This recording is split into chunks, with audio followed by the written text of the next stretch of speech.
பிரியமானவர்களே, மீண்டுமாக எழுப்புதல் நேர நிகழ்ச்சிக்கு உங்களை அன்போடு கூட வரவேற்கிறோம்.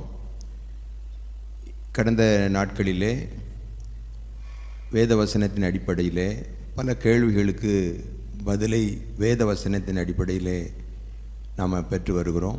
இந்த நாளிலும் நாம் குறிப்பிட்ட ஒரு காரியத்தை குறித்து ஆண்டவருடைய வசனத்தின் அடிப்படையிலே நாம் பதிலை பெற்றுக்கொள்ளப் போகிறோம். ஆண்டவர் நமக்கு உதவி செய்வாராக. பொறுமையோடு பாருங்கள். ஆண்டவர் உங்கள் வாழ்விலே அத்தனை கேள்விகளுக்கும் அவர் பதில் தர வல்லவராயிருக்கிறார். ஜெபித்து நாம் இந்த நிகழ்ச்சியை துவங்குவோம். கிருபை நிறைந்த நல்ல ஆண்டவரே, நன்றியோடுமை நாங்கள் துதிக்கிறோம் அப்பா. இந்த எழுப்புதல் நேரம் நிகழ்ச்சிக்காக ஸ்தோத்திரம் செலுத்துகிறோம். நன்றி ஆண்டவரே. இந்த நிகழ்ச்சியின் வாயிலாக உம்முடைய வசனத்தின் அடிப்படையிலே அநேக கேள்விகளுக்கு நாங்கள் என்னதான் ஜெபம் பண்ணினாலும், என்னதான் வேத வாசித்தாலும், பல சந்தர்ப்ப சூழ்நிலைகளிலே எங்கள் வாழ்விலே எழும்புகிற கேள்விகளுக்கு உம்முடைய வேதமே எங்களுக்கு பதில் தருகிறதா இருக்கிறது ஐயா. கடந்த வாரங்களிலே நிகழ்ச்சியை கண்டு அநேகரை ஆசீர்வதித்திருக்கிறீர். இந்த நாளிலும் இந்த நிகழ்ச்சியை நீர் ஆசீர்வதித்து தாரும். தூய ஆவியானவருடைய பிரசன்னம் எங்களை நடத்தட்டும். இதை பார்க்கிற கேட்கிற ஒவ்வொரு மக்களோடும் கூட நீர் இடைப்படும். உம்முடைய நாம மாத்திரம் உயர்த்தப்படட்டும். இயேசு கிறிஸ்துவின் நாமத்தில் வேண்டிக் கொள்கிறோம் நல்ல பிதாவே, ஆமென். பிரைஸ் லார்ட்னே. Praise Lord. இன்னைக்கு என்ன கேள்வி? இந்த நாளிலும் ஒரு கேள்வி என்னன்னா, நிறைய தேவ பிள்ளைகள் ஊழியர்கள் வாழ்விலே நல்ல ஆவிக்குரிய வாழ்வில் நல்ல பிரகாசிக்கிறாங்க, நல்ல என்ன ஜெபம்னாலும் பங்கு பெறாங்க. அப்படிப்பட்ட ஒரு நிலையில் இருந்தவங்க திடீர்னு சோர்ந்து போய் அவங்க ஊழியத்தில் அவங்கள பார்க்க முடியலை, ஊழியர்கள் கூடுகையில் பார்க்க முடியலை. இவ்விதமான ஏன் என்ன யாதுன்னு விசாரித்தா அவங்க வாழ்க்கையில் ஏதோ ஒரு சோர்வு. இப்போ இந்த சோர்வு ஏன் நம்முடைய வாழ்வில் வருகிறது?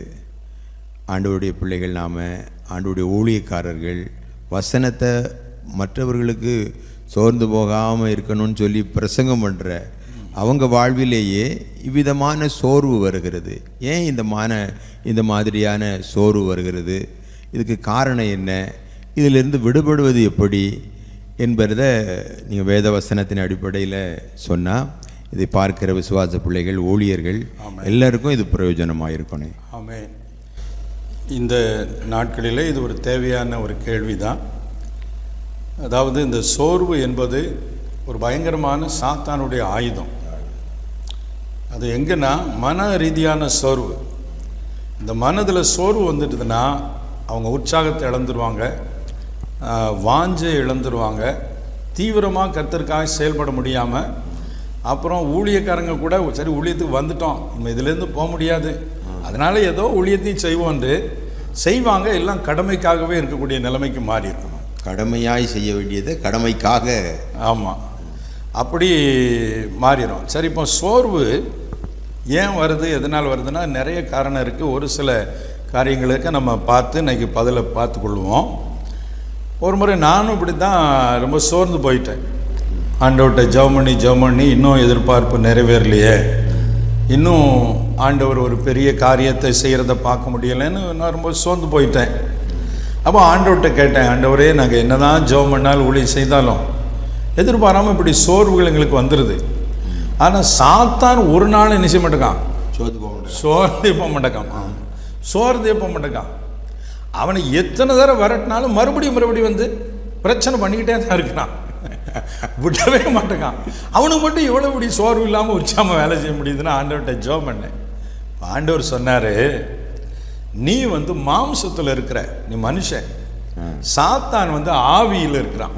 பிசாசின் ஆவி, சாத்தானுடைய ஆவி. அவன் ஸ்பிரிட்ல இருக்கிறதுனால அவனுக்கு வந்து மனுஷனை மாதிரி சோர்வு வராது. அதனால நீ மாம்சத்தில் இருக்கிறதுனால தான் சோர்ந்து போற. அப்போ இந்த சோர்வுக்கு நான் என்ன பண்ண ஆண்டவரேன்னு கேட்டேன். ஆண்டவர் சொன்னார், உனக்கு ஒன்று தெரியுமா?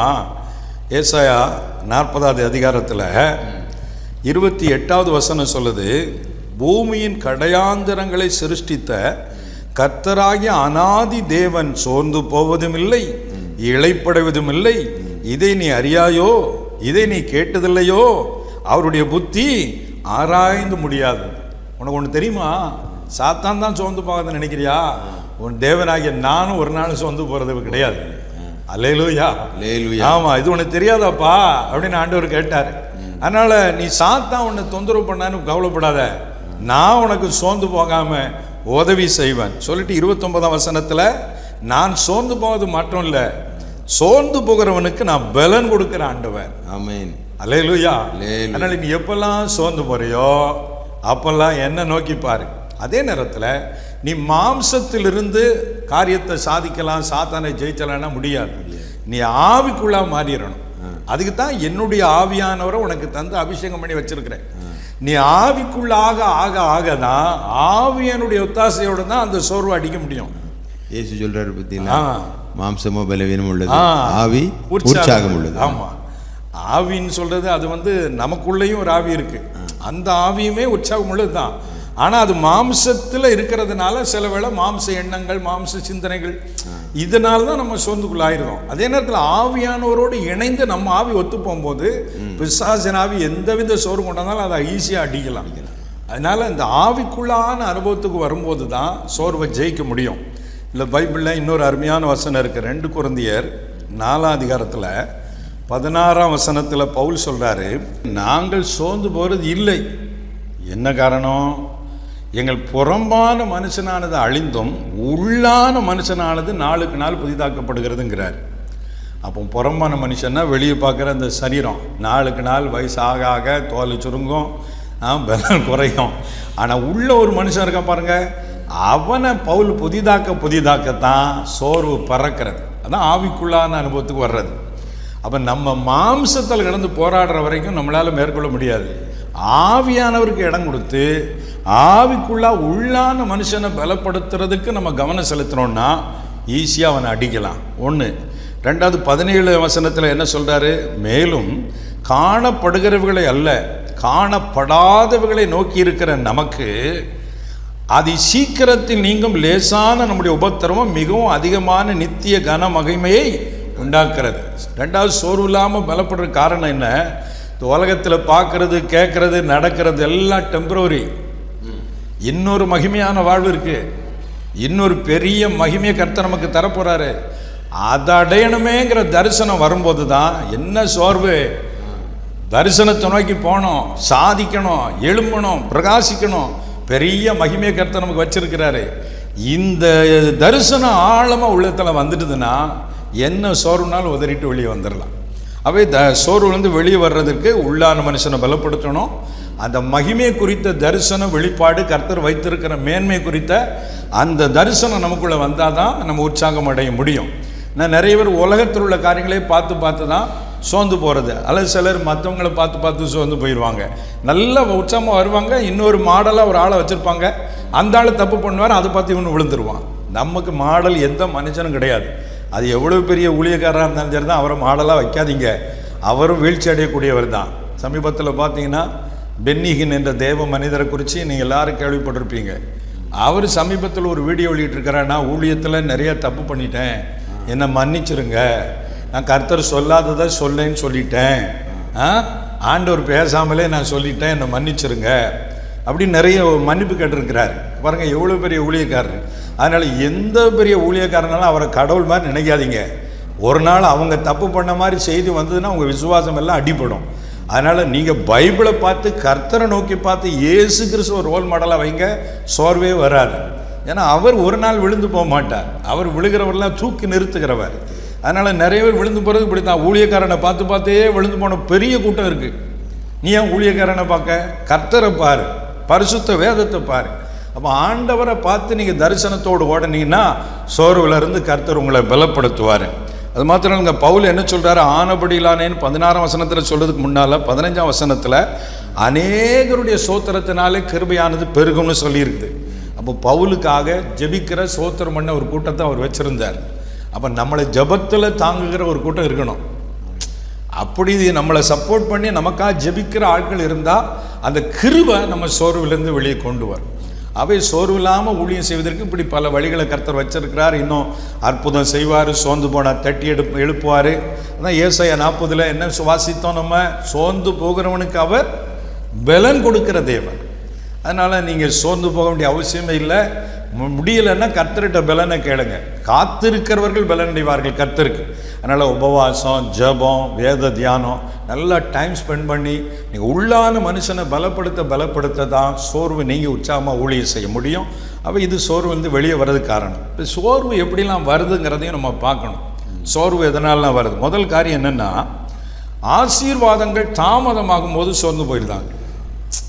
அதாவது கிடைக்கும். ஆமாம், ஆமாம், டிலே ஆகும்போது, அதாவது தாமதமாகும் போது, இன்னும் கல்யாணம் ஆகலையே, பக்கத்து வீட்டில் ஆகிட்டு, மேலே வீட்டில் ஆகிட்டு, வடக்கு வீட்டில் ஆகிட்டு, நம்ம வீட்டு பிள்ளைக்கு ஆகலையே, ஐயோ எனக்குன்னு குழந்தை கிடைக்கலையே, கல்யாணம் ஆகி 5 வருஷம் ஆகிட்டேன், 6 வருஷம் ஆகிட்டேன், எனக்கு இன்னைக்கு தான் வரும், எவ்வளோ ஜெபம் பண்ணியாச்சு. இந்த மாதிரி டிலே ஆகும்போது தான் மக்களுக்குள்ளே என்ன வருதுன்னா சோர்வு வருது. அந்த தாமதம் ஆவது கூட தேவன் அனுமதிக்காமல் உங்களுக்கு வர்றதில்லை. எதை யாருக்கு எப்போ கொடுக்கணுமோ அப்போ கரெக்டாக ஆண்டவர் கொடுப்பார். அதான் தரிசனம் தாமதித்தால் அதற்கு காத்திரு, அது தாமதிப்பதில்லைன்னு ஆபுக்கு 2ஆம் அதிகாரத்தில் வாசிக்கிறோம். டிலே பண்ணுறது வந்து உங்கள் நன்மைக்கு தான். முதல்ல அதை நீங்கள் மறந்துடாதீங்க.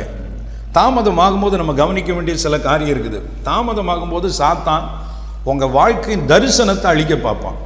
டிலே ஆகும்போது இனிமேல் என்னத்தை, இனிமேல் விடுங்க, வேற காரியம் பாருங்கள், இந்த தரிசனத்தை விட்டு உங்களை வழிவிழ பண்ணுறதுக்கு தான் சாத்தான் தந்திரம் பண்ணுவான். அதனால் உங்கள் வாழ்க்கையில் என்னவா ஆகணும், என்ன அழைப்பு தந்திருக்காரு நிறைவேற்ற தரிசனம் இருப்பாருங்க. தாமதமாகும் போது அதை விட்டுறாதீங்க. தரிசனத்தை நீங்கள் விடாமல் பற்றி கொள்ளணும். 1. 2வது என்னென்னா, தாமதமாகும் போது உங்கள் ஜபத்தை விட்டுறக்கூடாது. லூக்கா 18ஆம் அதிகாரத்தில் என்ன சொல்கிறாரு, சோர்ந்து போகாமல் எப்போதும் அந்த மனுஷன் மதியாதவனாக இருந்து கூட அந்த விதவை விடலை. அதே மாதிரி நீ தாமதமானாலும் நீ ஜபம் பண்ணிக்கிட்டே இரு. உன் ஜபத்துக்கு எல்லாம் நிச்சயம் மொத்தமாக பதில் வரும். கர்த்தர் கணக்கு வச்சிருப்பார், சரியான நேரம் ஜபத்துக்கு பதிலை கொடுப்பார். அதனால் ஜபத்தை விட்டுறாத. 3வது என்னென்னா, தாமதம் ஆகும்போது தான் வாழ்க்கை பாதையை தவறும்படி செய்வான் சாத்தான். ட்ராக் நிறைய பேர் மாறுறது இந்த மாதிரி சோர்ந்து போகிற நேரம் தான். வேதத்தில் கூட ஆபிரகாமுக்கு இந்த குழந்தை தாமதமான உடனே சாரால் மூலமா ஒரு ஐடியா கொடுக்காங்க. ஆமாம், ஆகாரோடு கூட என்ன செய்யுங்க, ஆமாம், சேருங்கன்னு சொல்லி. ஆமாம், அங்கே இஸ்மவேல் பிறக்கிறத அந்த தாமதத்தினுடைய விளைவு தான் அந்த ஒரு. ஆமாம் ஆமாம், பெரிய இது உலக சரித்திரத்தில் இன்றைக்கி 2 இஸ்லாமும் கிறிஸ்டினும் யூதர்களும் பிரிவுறதுக்கு காரணமே அந்த சம்பவம் தான். அந்த சம்பவம் தான். அப்படி இல்லைன்னா எல்லாம் ஒன்று போலவே இருந்திருப்பாங்க. சரி, அப்படி இருக்குது. அது ஆதியாகமம் 15ஆம் அதிகாரத்தில் தான் கர்த்தர் வந்து பேசுகிறாரு. வானத்தை நட்சத்திரங்களை பாரு, அப்படி ஆக்குவேன் இப்படி ஆக்குவேன்னு சொல்லிட்டு போய் 16ஆம் அதிகாரத்தில் தான் இந்த சோர்வு சாராளுக்கு. ஏன்னா 10 வருஷம் ஆச்சு, இனிமே அவ்வளோதான். அந்த தாமதம் ஆகும்போது தான் நம்ம தரிசனத்தை சத்துரு அழிக்க பார்ப்பான். நமக்கு அந்த ட்ராக் மாற வைக்க பார்ப்பான். நீங்கள் ஒரு நோக்கத்தோடு போயிட்டு இருக்கும்போது நிறைய பேர் சோர்ந்து போன நேரத்தில் என்ன பரிசுத்தம், பெரிய பரிசுத்தம், நான் எல்லாம் ஜெபம் பண்ணி பார்த்துட்டேன், இனிமேல் பாரு அவன் துன்மார்க்கனாக இருக்கான், அவன் நல்லா இருக்கான். அந்த ட்ராக் மாற வைக்கிறதுக்கு சோர்ந்து போயிருக்கும்போது தான் ஜபத்தை விடுவாங்களா, எண்ணங்கள் மாறும். அப்போ அவன் சும்மா இருக்கும்போது அவன் நான் ஃப்ரெண்டு கூப்பிடுவான், ஏ வாடா கொஞ்சம் தண்ணி அடிக்கலாம், கொஞ்சம் இது இன்ட்ரெஸ்ட் பண்ணி பாருடா. அந்த தாமதமாக தான் பிசாசு பாவ கண்ணிகளை கொண்டு வருவான். இதை பார்க்கும்போது சோர்வு வர்றது நம்மளை தேவன்கிட்டேருந்து பிரிக்கிறது. கண்டிப்பாக தான் காரணம் தான் இருக்கு. ஆமாம், அது நமக்குள்ளே தேவன் பண்ணிகிட்டு இருக்கிற வேலையெல்லாம் கெடுக்கிறது தான் சோர்வு. அது சோர்வு வந்துட்டுதுன்னா உள்ளுக்குள்ளே பயங்கரமான இடி மின்னல் அடித்த மாதிரி உள்ள ஆவிக்குரிய வாழ்க்கையில் நீங்கள் இதுவரைக்கும் பெற்று காத்து வச்ச அனுபவம், அது வரைக்கும் நீங்கள் இருந்த உறுதியாக இருந்த பரிசுத்தம் எல்லாத்தையும் உடச்சி எடுத்து சின்ன பண்ணமாக்கிடுவான். அதான் பவுல் வந்து தெசலோனிக்கருக்கு எழுதும்போது எழுதுவார், பிசாசானவன் சோதனைக்காரன் நாங்கள் பண்ணின வேலையை கெடுத்துட்டானோன்னு நாங்கள் பயந்துருந்தேன்னு சொல்லுவார். பாடுபட்டு பிரயாசப்பட்டு கர்த்தருக்குள்ளே நடத்தி வச்சிருந்தா சோதனைக்காரன் வந்து அதெல்லாம் அடித்து நொறுக்கி உங்களை ட்ராக்கு மாறி விட்டுருப்பானோன்னு. எங்கள் வேலை வீணாக போகத்தக்கதாக செய்திருவானு சொல்லுவார். அப்போ சாத்தான் வேலை அதான். சோறு ஒரு நேரத்தில் தான் உங்களுக்கு உள்ள பயங்கர கிரியை நடக்கும், அது உங்களுக்கு தெரியாது. அதனால் சோர்ந்து போகிற நேரம் அதாவது தாமதமாதனால சோர்ந்து போகாதீங்க. ட்ராக் மாறுறதுக்கு அதான் சாத்தான் இருக்கிற கண்ணி. நல்ல ஜெபம் பண்ணாரியா, என்ன இப்படி ஆகிட்டாரு, இப்படி தான் கொஞ்சம் கொஞ்சமாக உள்ளுக்குள்ளே இடம் கொடுத்து கடைசியில் ஆளையே மாற்றிடுவான். உங்கள் சாட்சியை கெடுத்து ஊழிய தரிசனத்தை விட்டுட்டு வேறு ஏதோ வியாபாரம் பார்க்க அனுப்பிடுவான் சிலரை. அவை ரொம்ப கேர்ஃபுல்லாக இருங்க. தாமதமாகும் போது சாத்தான் வருகிறான். யாத்திராமம் 32 அதிகாரம் ஒரு பயங்கரமான அதிகாரம். மோசே மலைக்கு போயிருக்காரு.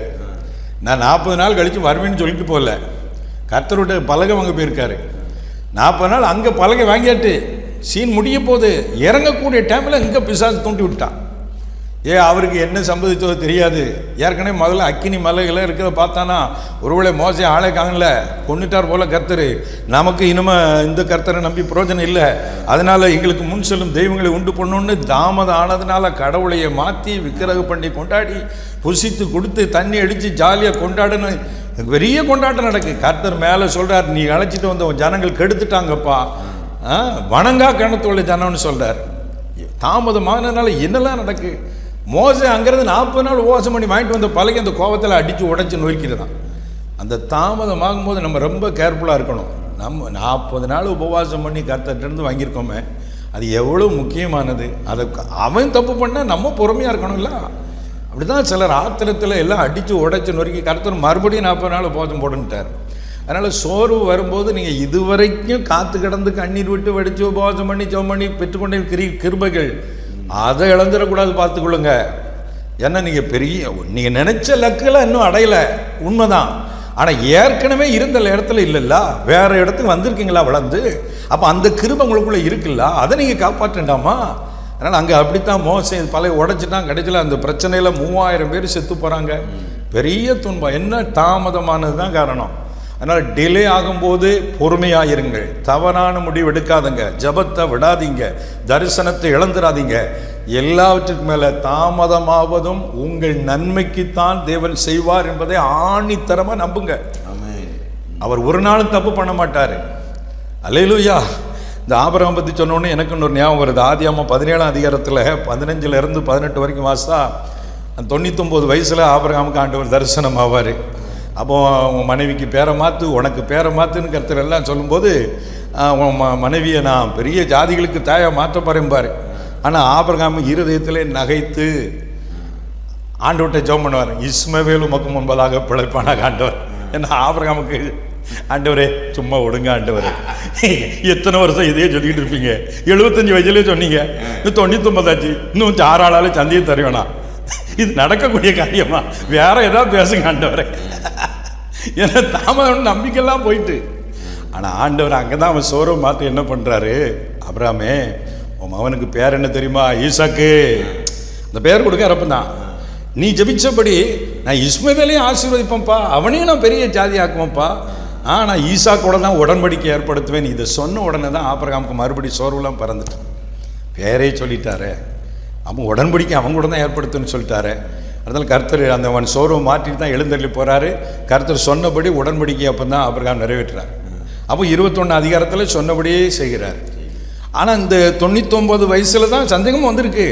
ரோமன் 4ஆம் அதிகாரத்தில் வாசித்தோன்னா ஏறக்குறைய அவன் 99 வயசாக இருக்கும்போது தான் தேவனை மகிமைப்படுத்தி விசுவாசத்தில் வல்லவனானான் இருக்கு. இந்த சந்தேகம் மாறினதுக்கு அப்புறம் தான் அவன் ஸ்தோத்திரம் பண்ண ஆரம்பிச்சிட்டான். எனக்கு தாமதமான நன்மைக்குத்தான் கர்த்தர் என் மனைவி பலப்படுத்த போறாரு, என் சரீரத்தை பலப்படுத்த போறாரு, கர்த்தர் ஸ்தோத்திரம், அவர் சொன்னதை செய்வார். சோர்வெல்லாம் மாறிட்டு. ஆனால் இன்னொரு சம்பவம் கூட ஞாபகம் வருது. எலியா தீர்க்கதரிசி அவ்வளோ பெரிய காரியங்களை செய்த தீர்க்கதரிசி. அந்த தீர்க்கதரிசி ஒரு பெண்ணனுடைய அந்த வார்த்தையை கேட்டு அவன் சோர்ந்து போய் அந்த சோறு செடிகளில் படுத்துக்கிட்டு இருக்கிறத நம்ம பார்க்குறோம். ஆனால் பாருங்க, அந்த அவ்வளோ பெரிய தேவ மனிதனை ஆண்டவர் தட்டி எடுப்புதார் பாருங்க. ஆமாம். அப்போ எந்த ஒரு தேவ பிள்ளையும் ஆண்டவர் சோர்வில்லை விட்டுறதில்லை. ஆமேன். அவர் தட்டி எழுப்ப தான் விரும்புகிறார். ஆமாம். இப்போ செய்தி மூலம் தட்டி எழுப்பிட்டு இருக்காரு. ஆமாம். ஆமாம், உங்களோட தான் பேசிக்கிட்டு இருக்காரு. ஆமாம். தட்டி எழுப்பி அப்பமும் அந்த தலையில் சுடப்பட்ட அடையும் தண்ணீரையும் குடிச்சிட்டு சாப்பிடுன்னு சொல்லி புசி சாப்பிடுன்னு சொல்லிட்டு மறுபடியும் படுத்துட்டாரு பாருங்க. ஆனால் மறுபடியும் விட்டாரா பாருங்க? மறுபடியும் விடல. நீ மறுபடியும் சோர்ந்து போனாலும் மறுபடியும் உன்னை எழுப்ப வருவாரு. உன்னை பயன்படுத்தாம விட மாட்டாரு. உன்னை கொண்டு செய்ய வேண்டியதை செய்து முடிக்காம விட மாட்டாரு. அதனால நீ சோர்ந்து போக வேண்டிய அவசியமே இல்லை சகோதரனை சகோதரியே. நிச்சயம் அவர் சொன்னதை செய்து முடிப்பார். உனக்கு திருமண காரியம் கைகூடி வரும், கற்பத்தின் கனி கிடைக்கும், உன் வாழ்க்கையில நன்மை வரும் நிச்சயமா. அவை ஆபிரகாமுடைய சோர்வை மாத்தினபடி உன் வாழ்க்கையில சோர்வை மாற்றி அற்புதம் செய்வார். அப்போ தாமதமாகும் போது என்ன வருது? சோர்வு. ஆனால் தாமதமாகும் போது இதுல எல்லாம் கவனமா இருந்து பொறுமையா இருந்தோம்னா தாமதமாகி வரும்போது ஆண்டவர் கொடுத்த அற்புதமாக கொடுப்பார். இன்னும் வசனம் சொல்லுது இல்ல, ஏற்ற வேளையிலே கூப்பிடுகிற காக்கு குஞ்சுகளுக்கு ஆகாரம் கொடுக்கிறது, ஏற்ற வேளையில ஏற்ற காலத்துல உன் தேசத்துல மழை பெய்யும். இப்படி ஆண்டவர் ஏற்ற ஒரு வேலை வச்சிருக்காரு, ஏற்ற ஒரு காலம் வச்சிருக்காரு. அவங்களுக்கு அற்புதம் செய்ய, நம்ம வாழ்வில நன்மை தருவதற்கு ஒரு வேலை வச்சிருக்காரு. அந்த ஏற்ற வேலைங்கிறது தான் பிரச்சனை. ஏற்ற வேலைன்னா நம்ம ஒரு கணக்கு போட்டு வச்சிருப்போம், நமக்கு அவசரமா இருக்கு. ஆனா அவர் வேலைப்படி தான் அவருக்கு ரீச் செய்வாரு, நம்ம வேலைப்படி இல்லை. ஆனால் ஒரு திருமண வீட்டில் அங்கே ரசம் குறைப்பட்டது, எல்லாம் சாப்பாடு கையாக இருக்கும்போது தான் என் வேலை வரலங்காரு. எதுக்கு அப்படி சொன்னார்? ஏன் சொன்னாருன்னா, இன்னும் குறைய இருக்கு ரசம், உன் ரசத்தை பூரா காலி பண்ணு, அதுக்கப்புறம் தான் ஏன் ரசம் வரும். ஏன்னா முதல்ல செஞ்சிருந்தா, முதல்ல அந்த ரசம் இருந்ததுப்பா, இவனும் கொஞ்சம் தண்ணியை மிக்ஸ் பண்ணி கொண்டாந்துட்டாமான்னு சொல்லுவான். அதனால உன் ரசத்தை பூரா காலி பண்ணு, உன் சுயம் உடையட்டும், உன் சுய திறமை முயற்சி எல்லாம் ஓஞ்சி என்னால் முடியலப்பான்னு சொல்லு. அப்பந்தான் அவருடைய வேலை வந்து அற்புதம் நடக்கும். ஆமென். அவே ஆண்டவர் தாமதமாகும் போது நன்மைக்கு எதுவாக செய்வார்னு விசுவாசிங்க. சரியான வேற நடக்கும், சோர்ந்தே போகாதீங்க. சரிதானா?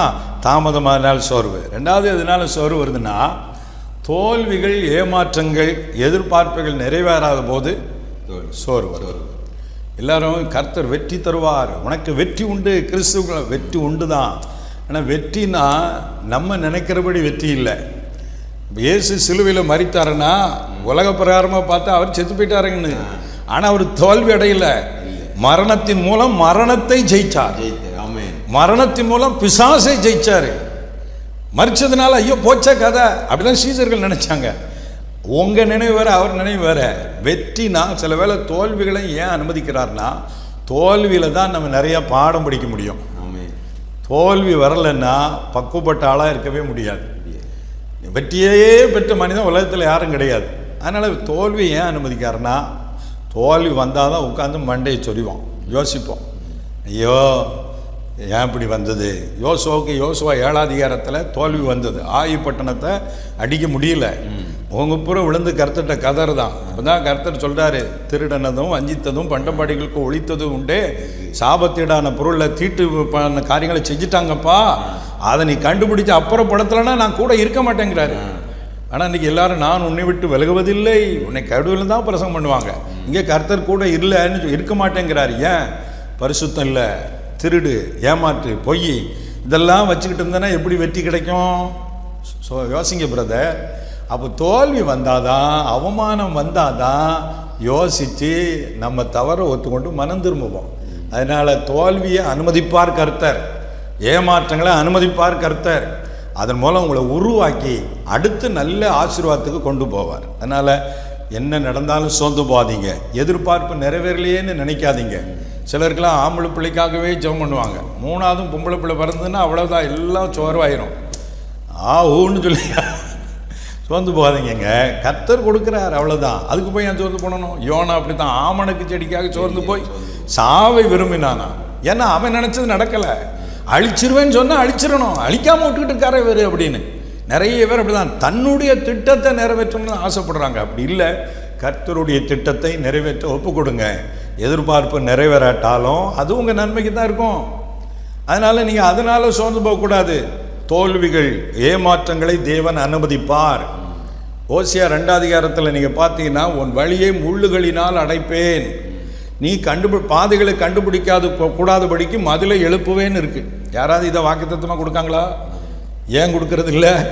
ஒரே ஆசீர்வாத வாக்குத்தத்தம் தான். அதே தப்பு. வேதத்தை 2 கோணத்திலும் பேசணும். பிரியமானவர்களே, தேவன் ஆசீர்வாதத்தை தருகிறவர் தான், ஆசீர்வதிக்கிறவர் தான். நாம் சரியில்லையானால் ஆசீர்வாதத்தையும் தடை செய்வார், ஆசீர்வாதத்தையும் நிறுத்தி போடுவார். இஸ்ரவேல் ஜனங்கள் ஆலயத்தை கட்டும்படி சிறையிருப்பிலும் திருப்பி கொண்டு வந்தார். இவன் ஆலயத்தை கட்டாமல் தனக்கு வீடை கட்ட போயிட்டான். கர்த்தர் சொன்னார், ஆசீர்வாதத்தை ஊதி போடுறேன்னு சொன்னார். அதை யாரும் சொல்றது இல்லை. அப்போ நீ சரியில்லைன்னா கர்த்தர் ஆசீர்வாதத்தை நிறுத்துவார். அப்போ நீ தோல்வி, ஏமாற்றம், ஆசீர்வாத இழப்பு வந்தால் சிந்திக்கணும் உட்காந்து, எங்கே நான் மிஸ்டேக் பண்ணேன், எதனால் இது, அப்படி யோசித்து உன்னை சரிப்படுத்தின ஒழிய உடனே சோர்ந்து போயிட்டு எனக்கு எடுத்து தரலையே, எனக்கு இப்படி தோல்வி வந்துட்டேன், அவமானம் ஆகிட்டேன், உடனே நான் ஆண்டவரை தேட மாட்டேன், ஜெபம் பண்ண மாட்டேன், இதெல்லாம் ஒரு விசுவாசியா அப்படின்னு கேட்க தோணுது. ஆகவே இப்படிப்பட்ட நிலையில் இருக்கிறவர்கள் மனம் திரும்புங்கள், ஆண்டவரை உறுதியாய் பின்பற்றுங்கள். என்னவானாலும் சரி, வரட்டுமே ஆண்டவருக்காக அவமானம், அவதூறு செய்யட்டுமே. என்னெல்லாம் எவ்வளோ அவதூறு அவமானப்படுத்தியிருக்கிறாங்க தெரியுமா? அதெல்லாம் விட்டுட்டோமா? கர்த்தரை ஊழியத்தை விட்டுட்டோமா? நடக்கவே நடக்காது. சாத்தானுக்கு அப்பா வந்தாலும் நடக்காது. ஒரு அல்லேலூயா சொல்லுங்க. பிரியமானவர்களே, சோர்ந்து போகிறவனை பலப்படுத்துகிற கர்த்தர் நம்மோடு கூட இருக்கிறார். அதனால ஏமாற்றங்கள், தோல்வி வரும்போது யோனா போல சோர்ந்து போகாதீங்க. கர்த்தர் அவனுக்கு ஒரு பாடம் படித்து கொடுக்குறார். நாமனுக்காக இப்படி சோர்ந்து போறியாப்பா, வலது கைக்கும் இடது கைக்கும் வித்தியாசம் தெரியாத 120,000 அதிகமான மக்கள் இருக்கிற அந்த நினைவுக்காக நான் பரிதாபியாமல் இருப்பேனாப்பா.